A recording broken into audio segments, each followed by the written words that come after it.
to look at what's happening and then decide how you want to approach it. I think the cope ahead skill is underutilized in ERP. So for example, in inhibitory learning, the people who are coming at ERP from that angle put a lot of attention on what happens before. Like, how hard is this going to be for you, and what's it going to look like? Because they want the person doing the exposure to have this experience of finding out that they were wrong, right? This could be a 9 out of 10. I'm ready for it, but it's so scary, and then it ends up being a 5 out of 10, and they're like, wow, that was different from what I thought. It's going to help them remember that their ability to assess what they're capable of is not great, and they shouldn't use it to, to approach what exposures they will or won't do. But if you're working with individuals who really struggle with intense emotions, and there's some likelihood of actual dysregulation happening, right? So you have somebody maybe with a history of borderline traits and self-harm tendencies that are sometimes compulsive, but sometimes emotion regulation issues, and they have self-harm OCD, so they're afraid to be around anything sharp, because what if I hurt myself? But they also have some history of hurting themselves. Like, the patients don't make it easy on us, right? They can get complicated. So you might think, if you're doing an exposure for somebody, to learn how to access their resilience, the presence of some trigger, could go great. Yeah, I was there with the knife, and I had the thought, and I knew I wasn't going to reach for it because it's my OCD, and it was uncomfortable. But I just told myself, like, okay, it's the knife, I can handle it, and I got through it. Or they may get very triggered, and I really felt like I was going to reach for it, and this means I'm definitely going to kill myself, and I can't do these exposures. Nothing's going to work. Okay, so we should plan ahead for when you do these exposures, what skills you might need to cope so that you don't crash and burn and then feel bad about yourself, right? Maybe the exposure will go well, maybe it won't go well, but you should cope ahead and be prepared and map it out, particularly if you struggle with emotion regulation. So what coping skills are you going to use? I'm going to do my exposures, I'm going to deal with it, and however it goes, like right after that, I'm going to go on a run, for example. And then you could actually, for some people it might be helpful to kind of mentally rehearse this in a non-compulsive way. Really picture, maybe the exposure is going to a wedding or something like that, and there might be a bunch of different triggers that can happen there. And actually kind of writing out, okay, I'm going to go to the wedding, and here are the triggers I'm going to encounter, and here are the ways in which it might be difficult for me, and also here's how I'm going to cope with it. And really, instead of it being like an ERP script where it ends with almost kind of like an onion headline, like having it work out, right? Having it be like, and here's how I cope with it, and then here's how I'm going to feel about it afterwards. I think that's fair game for people who need this little extra help. Rehearse, and then rehearse coping with it effectively. So make sure, if you're saying, like, hey, if I get triggered at the wedding, I'm going to do this grounding exercise or this meditation, well, practice it with them a bunch of times before they go to this wedding so that they really feel like they know how to do it, and they are really expecting to be able to do it when they're dysregulated. And then even in rehearsing it, they might get dysregulated, so practice downregulating. So they have a lot of memories of getting triggered and being able to handle it. Again, you could do all of this without compulsive reassurance, without telling them that their fears aren't going to come true. You're basically just teaching them that it's really hard to do things where uncertainty is involved, and where you might get scared or upset, and you have the tools necessary for tolerating and embracing hard things and staying in reality. And then when that doesn't work and you start to lose your grip on reality, you still have tools for bringing yourself back. So a few more skills for taking care of yourself. ABC, please. These are more general skills people need to practice to improve their lives as a whole, right? Doing pleasing things. A lot of people that you meet who are very unhappy all the time are also, believe it or not, doing very unhappy things all the time. And so what do you do for fun? They can't seem to remember. Or maybe there was some time they used to like playing video games, or they used to like reading a certain kind of book, but they stopped doing it. It's frivolous. They have to just focus on their obsessions all the time instead. So bringing more positive experiences into their life so they can remember. When people are really losing the plot, it's because they're not remembering that there's more going on than just the negative, distressing experience. Building mastery by doing things we enjoy and things that take practice, right? So learn how to play an instrument, learn a new language. Something you can keep coming back to, and each time you do it, it gets a little bit better. And you can get that reward system going, the positive reward of like, oh, I was able to communicate with somebody in this different language, or I was able to play this song. And again, coping ahead, planning mindfully for what might come up, just as a general practice in life when you know certain things are harder for you. And then the please skill, making sure you're taking care of any physical illnesses when people are depressed or completely immersed in dealing with their OCD or their other conditions.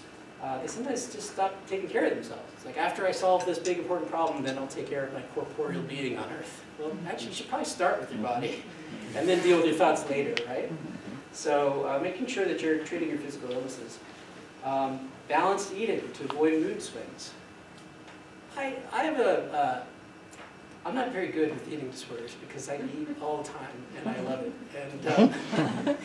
And so sometimes I've gotten feedback from patients with eating disorders that I say ridiculous things.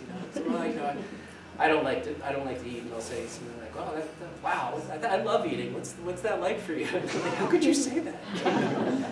Because I do have a hard time understanding it. I mean, I'm not an insensitive person, but what astounds me sometimes are some of the patients that I encounter at the hospital who are really struggling with their mood. They're really feeling awful all the time. They really want their SSRI to be increased, but they're putting nothing in their body that would cause the organisms in their gut to create serotonin on its own. Right? And they're having mood swings, and they can't sleep, and they have a headache that never goes away, but they're not eating. And so it's sure thinking about teaching people how to take care of themselves as if they matter while they're not sure that they matter. Right? I can tell someone, I say, you matter to me, you matter to other people. That's just words. Like, if they don't actually believe it, they're going to be waiting to die. They're going to be waiting for this meat suit to just shrivel up. And so you have to kind of encourage people and ask questions. I sometimes find out people aren't eating. They didn't bring it up. They didn't come for treatment for an eating disorder. Or they're abusing substances. That's not what they came for treatment for. So you have to ask questions. You're saying your brains aren't working. Are you doing all the things that you could do besides taking meds that might help your brain work best? So avoid mood-altering substances. Maintaining good sleep. Very, very difficult for some people, either because their symptoms are keeping them from sleeping, or they're up late doing rituals, or they have some attitudes about sleep, I'll sleep later, or I'm not a morning person, things like that. And then, of course, exercise. Now, exercise can be compulsive for some folks with eating disorders, and BDD, and muscle dysmorphia, and things like that. But people underestimate how much exercise is really recommended for just maintaining healthy heart, healthy mind. Right? It's about 150 minutes of having your heart rate up every week. It's about a half an hour of cardio 5 days a week. Most people don't do that, and that's fine, but I mean, many people who don't do anything. Right? They don't go for walks, they're just sort of sitting all day, and again, they're confused as to why things aren't working out for them, but they're not actually taking care of machinery. And so if you get all these things working together, right, you get the therapy, you get the meds, if you actually get somebody taking care of themselves, who knows what's the thing that's going to make them feel better, but probably it's a combination of all these things. So exercise can be very important. So the check the facts skill is the one that people always talk about when they're like, DBT doesn't work with OCD. Because it kind of sounds like, wait, aren't we telling people to stop checking facts? Right? Aren't we telling people to stop trying, getting reassurance and stop trying to figure it out? Right? So checking the facts doesn't mean doing compulsive reassurance. It means, again, literally, you're immersed in an idea and a story. This person hates me. This is a nightmare. All this is so bad. And that's a claim. And we just want to say, is this claim based in, reality? Is it based on what's actually going on? Did they say they don't like it? Well, no, they didn't say it, but they didn't RSVP to my party. Well, okay, but is this a fact about how they feel? So can we identify the emotions factually? Can we identify the thoughts factually? Can we gather some objective evidence? I had this experience once with a patient where she was very distraught because somebody clearly doesn't like her on the unit. Clearly, doesn't see her as even a human being, just hates her. And so we tried to check the facts on what was going on here. And what was going on was she was sitting next to somebody reading a book, and then a third person came up and started talking to the person next to her and didn't acknowledge her. I'm like, well, did you look up from your book and make direct eye contact and smile and say hello? No, she did none of those things. Turns out she didn't even have a relationship with this person. She didn't even like this person. But her interpretation of the situation was that she had been slighted, right? But she hadn't really paused to check the facts. She was still immersed in the pain of the perceived rejection and hadn't stopped to say, like, well, wait a minute, what was said, what was observed, what actually took place. So then we evaluated, say, okay, this feeling, the feeling is there, right? So it's valid just because it's there and you're having it, but is it justified? Right? We have to deal with unjustified feelings all the time. It's okay. But it helps if we know that they're unjustified. That doesn't make them immediately go away. But if we're really immersed in them being justified, we haven't looked at the facts, well, in the example I just gave, her feeling of rejection really wasn't justified. It was valid, it was what she was feeling, and we can work with that, but it wasn't based in reality. And then once we acknowledge that, we can maybe reframe it, right? Which is, so-and-so didn't say hello to me because I also didn't give them any attention, and these types of subjects are sensitive to me because I really want to be more a part of the tribe, but it's hard for me. And that's all she would really need in that situation, is to acknowledge what was really going on, and then stop, then let it go, right? Then move on. Then don't try to collect additional information. You don't need all the facts. You just need enough of the facts to decide whether or not the experience is justified or not. Oh, this is also from that JoJo cartoon. Why did you suddenly turn your back on?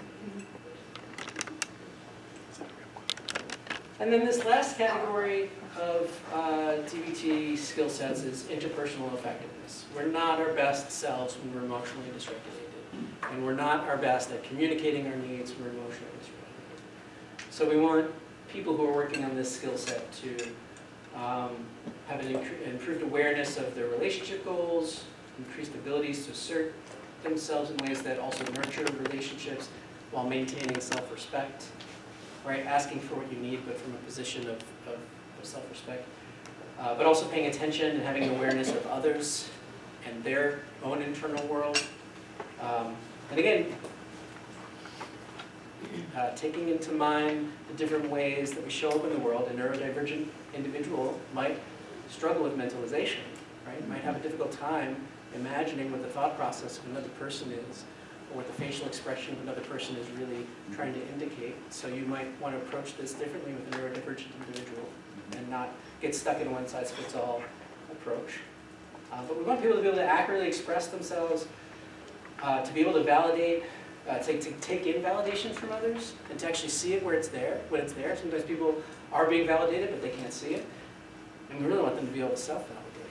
Right? Like, so, because you can have experiences where your boss is going to say something dismissive, and you're going to feel like very small, right? And you want to be able to have that skill saying, oh, hold on, I know I'm doing a good job. Right? And I know it's not fair to expect everybody to always be able to see it or to behave the way that I want them to. I want people to be able to build healthy relationships and handle relationship adversity. And so, for those people with like relationship-themed obsessions, right? If something isn't perfect in the relationship, it can be a big trigger. And so you might use some DBT skills there as well to like deal with the dysregulation that comes from, they replied to my text with an emoji. They didn't really mean they love me, right? And so working on handling things that come up in a way that's adaptive. One way to kind of put an acronym to it so that people can remember it is if you're trying to communicate something to somebody, it'd be nice if it has all of these qualities. So they call this Dear Man. So I'm trying to explain to somebody that I had an experience with them and I want to correct it.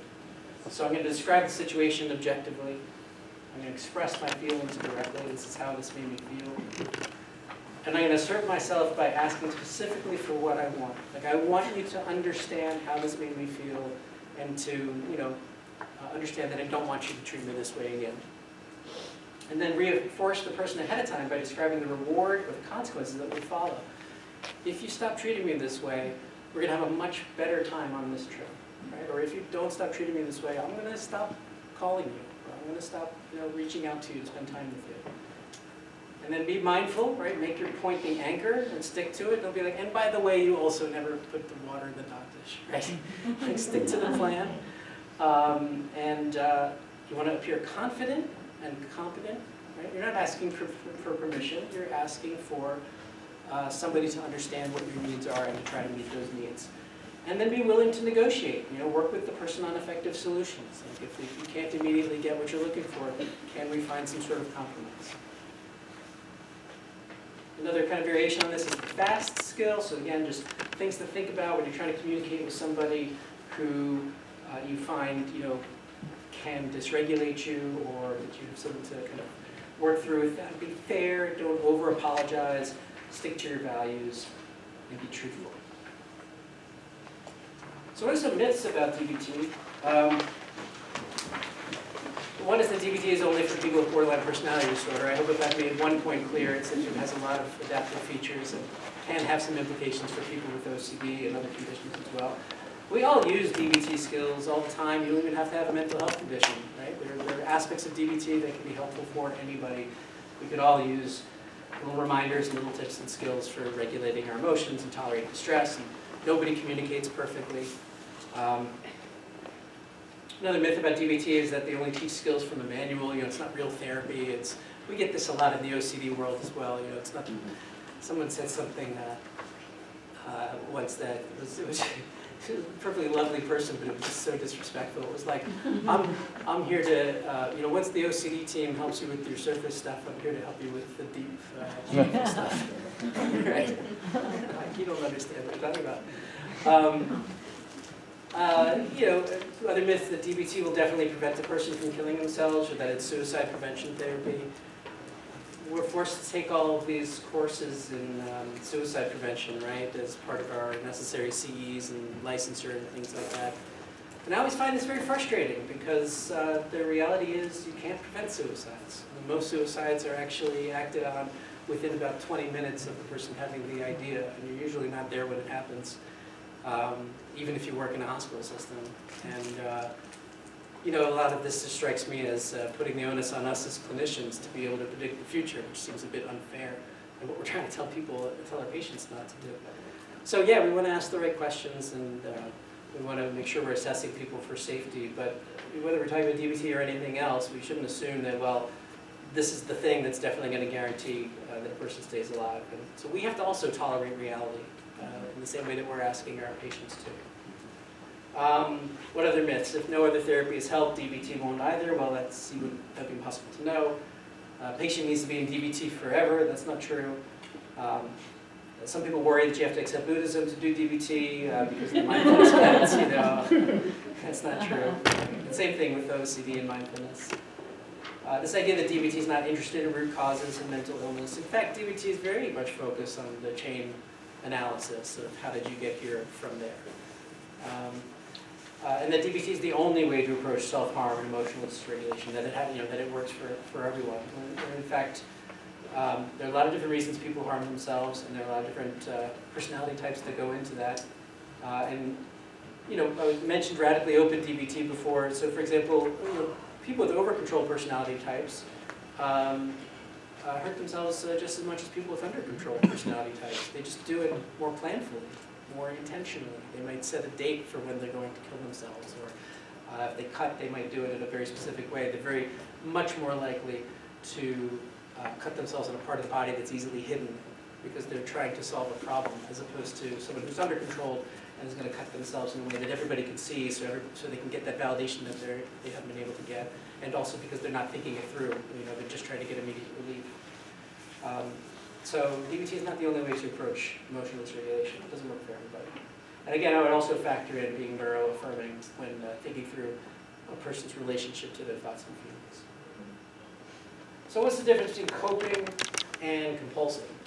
One of the sort of big points that keep coming back to here is not everything you do to regulate yourself is necessarily a compulsion, even if you're doing it immediately after being triggered by your OCD. Coping helps someone navigate the experience to stay in it but not be fused with it or be consumed by it.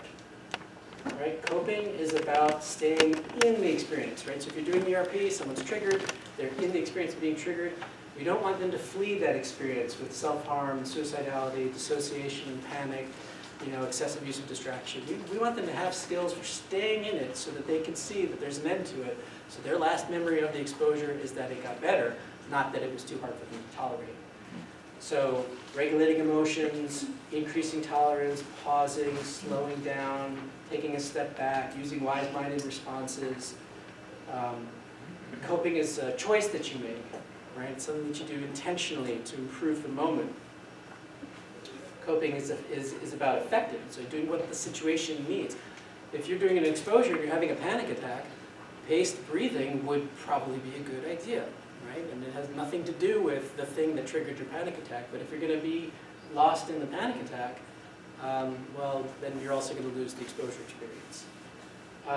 So what's compulsing, right? If coping is designed to help you be in the experience, compulsing is designed to help you get out of the experience and in a maladaptive way. So it's designed to avoid or escape experience, typically through some kind of certainty seeking, reassurance, or washing or cleaning or fixing or changing things. It's specific to the content of the offending thought or feeling, and it's characterized by this compelling urge, right? Remember, compulsion, compel, right? You'd really rather not do it, but you have to. If you don't, you won't be able to tolerate the consequences. So you have to go and do that prayer 10 more times. You have to go and look this thing up on the internet and remind yourself what it said, right? Those are compulsions because you're compelled to do it.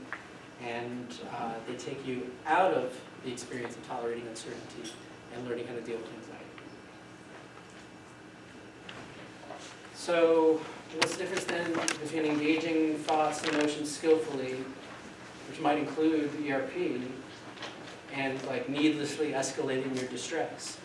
You meet these folks who say they're doing a lot of exposures, but really kind of doing something more like compulsive checking or flooding, where they're like spending a lot of time dealing with their self-harm obsessions by holding sharp objects close to them to prove that they won't do it, right? Or standing at the edge of something to prove they won't do it.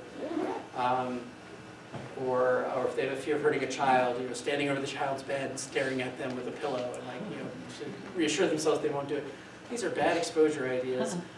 These are compulsions, and these are needlessly escalating your distress. Right? So ERP is about exposing unwanted thoughts mindfully and intentionally while resisting compulsions. Right? Even if you're going to use some down-regulation DBT skills, checking the facts, chain analysis, these would be ways of engaging thoughts and emotions skillfully.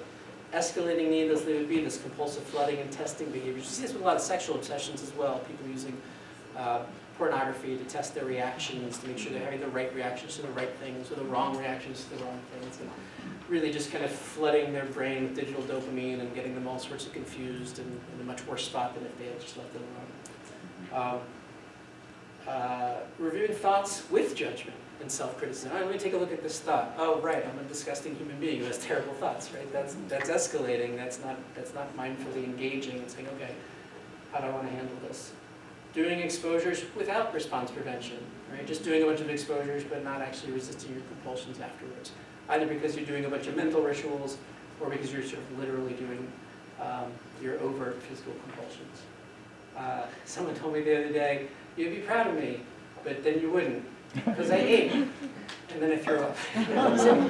Okay, but I ate, which I've been eating. I was like, all right, well, getting somewhere, but yeah, that's exposure without response prevention.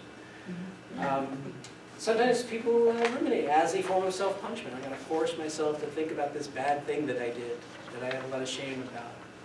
And I'm going to repeatedly tell myself I'm bad for having done it.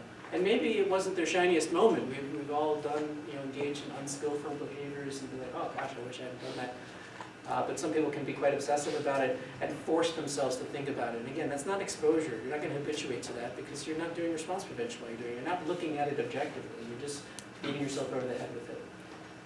And some people kind of gravitate towards unrelenting crises as a way of avoiding dealing with something bigger. It's the grief of where their life is going, or grief of a loss of a loved one. And then, you meet these people and you wonder, like, why every time I'm seeing them am I putting out a fire? Why can't I seem to make any traction? Well, it might be by design. It might be a treatment-interfering behavior that their way of making sure that you're there for them is making sure that they give you a reason to be there for them. God forbid they get better, then you might, abandon them. So the difference between accepting unwanted thoughts versus believing untruths, right? Thoughts arise, thoughts are permanent. Thoughts are these mental objects. We don't know what they are, but we can observe them. They come and go. Sometimes they come tagged with unpleasant emotions. Certainty is an illusion, right? It's not.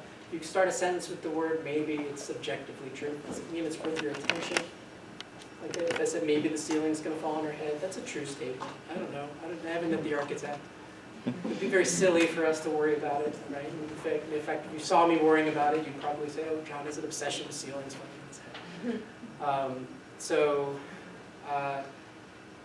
Letting go of this idea that we're really going to get down to this like 100% certainty versus we have an opportunity to get down to enough confidence that it would be a poor use of our attention to try to get more than that. But accepting unwanted thoughts is not the same thing as like really believing things that are untrue. So one false belief, for example, is that to accept uncertainty is to say that everything is 50-50. Right? So when I say maybe the ceiling is going to fall on our head today, I'm not saying there's a 1 in 2 chance. I'm saying there's a 1 in something chance. And I'm a little busy right now, so I can't do the math. Right? That's all. A lot of people confuse accepting uncertainty with like walking this tightrope. Like I may or may not be a pedophile. Like, that's too much work, right? It just means letting go of this idea that you're going to get that 100%, and recognizing you don't actually even need that 100%. Some other kind of false beliefs that people get immersed in are, that life is suffering and only suffering. The Buddha did not say that life is suffering. He said life is unsatisfactoriness, is what he said. That we kind of strive for these things and we get them, and then we're just designed to immediately want the next thing, right? And because we're not looking for contentment, we're looking for happiness, which is a different thing, and it's much more fleeting. This idea that feelings are facts, I feel, emotional reasoning, I feel guilty, therefore it means I've done something bad. I feel anxious, therefore it means something bad is going to happen. And this idea that thoughts are threats. Like there are certain thoughts I'm not supposed to have. That's an untruth. You have all kinds of thoughts.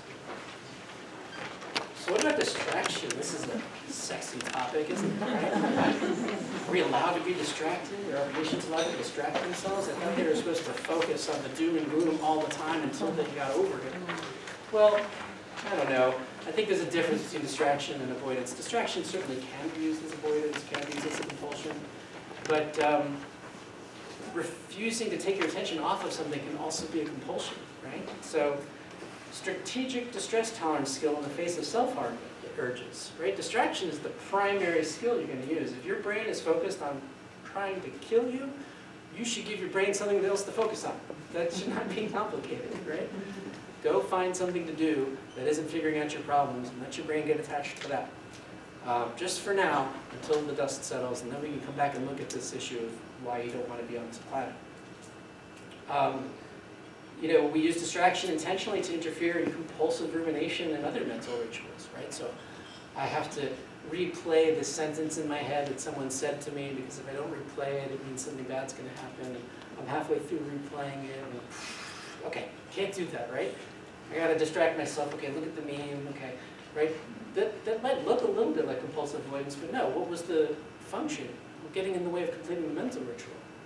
I've told people to do things like, this really dates me, but try to imagine the sound of a 64K modem connecting, right? Right? Some of you may know. Right? That's something worth thinking about when you're having a debate in your head as to whether or not you hit somebody with your car yesterday, right? So like actually getting in the way of being able to complete the mental ritual process is important.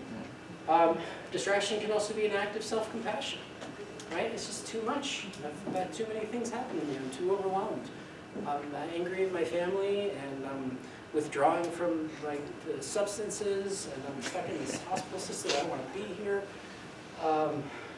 But you know what? I'm just going to watch Friends, and that solves most of my problems. So just do that for now, right? I had a lot of patients go to Friends. I don't know why. And sometimes distraction can be an exposure itself, right? If your OCD is grounded in this idea of I have to pay 110,000% attention to everything I'm doing, which means I, can't listen to music in the car because that's very reckless and dangerous, right? So distraction has a lot of positive adaptive functions. What we don't want is for it to be avoidance. So using distraction to escape, or white knuckle through exposure, so they're doing the exposure, but they're trying not to think about it. Using distraction to avoid your activities of daily living or other specific responsibilities you might have. Using distraction as kind of like numbing outside of the context of emotional crisis, so you're not in crisis, you're just sort of like vaguely unwell, and you're like, I just don't really want to be here, so I'm just going to numb out by distracting myself with this video game I can play for 8 hours, and then the day will be over, and I don't have to actually address the problems in my life. Generally speaking, you wouldn't want to use distraction as the first line of defense. Oh, I don't know what I thought, run away, right? You don't want to do that. Or sometimes people use distraction as a way of being kind of actively passive, kind of setting themselves up to be saved by others because they don't feel like they can take responsibility for meeting their own needs. So I mentioned shame before. We want to address shame, but we don't want to be so focused on shame that it keeps us from being able to do the work. So shame resilience, like learning how to be with shame and how not to get totally overwhelmed by it. Mindfulness of shame in the body. Where is it? What's it asking for? I like rain meditations are good for this. So Tara Brach talks about this stuff a lot, to recognize, allow, investigate, and nurture, right? So what's this part of my body, expressing? What's it asking for? How can I meet that need? Making space for an understanding of shame as inevitable in this work. Like shame's going to come up, right? Guilt is when you feel bad about something you've done, and shame is when you feel bad about who you are. And people asking for help for mental health issues are going to typically have a fair amount of shame. So we have to expect it to be there. Some shame is healthy. Some shame is adaptive. It's okay to have some shame. There are people that are quite well known who have no shame, I'll just move on from that. And again, just like these other emotions, shame can be justified or unjustified, right? And that's worth paying attention to. Something can cause you shame. The shame is there. It's valid. You have to deal with it. But if you recognize that it's unjustified because that person actually wasn't giving you a criticism and the person actually wasn't burdened by your presence, well, that makes a difference. But being shamed, hijacked by shame would be, having shame as this impenetrable defense, like the person is unwilling to participate in the therapy because they're so immersed in shame, they won't even talk to you, they won't even tell you what they need. Or they're ruminating about shame or fixating on it. It's too, the shame is too intense, I can't do it. Or they're abusing themselves with self-shame, self-stigma, kind of piling the shame on themselves as a form of self-punishment. It's okay to reflect on the past, right? But we don't want to get too caught up in things like self-criticism. So being mindful of memories. Memories are thoughts, right? So any one of us could conjure up a memory of some embarrassing thing that we've done. And is that about the past? Well, in the present, I'm having a thought. The content of the thought is a reflection on something that happened in the past, right? So it's a present moment experience to have a memory. Memories are a kind of thought. Can you make space for memories without having to be so distracted by them and so distracted by your wish that those memories not be true? Actually, I read something recently.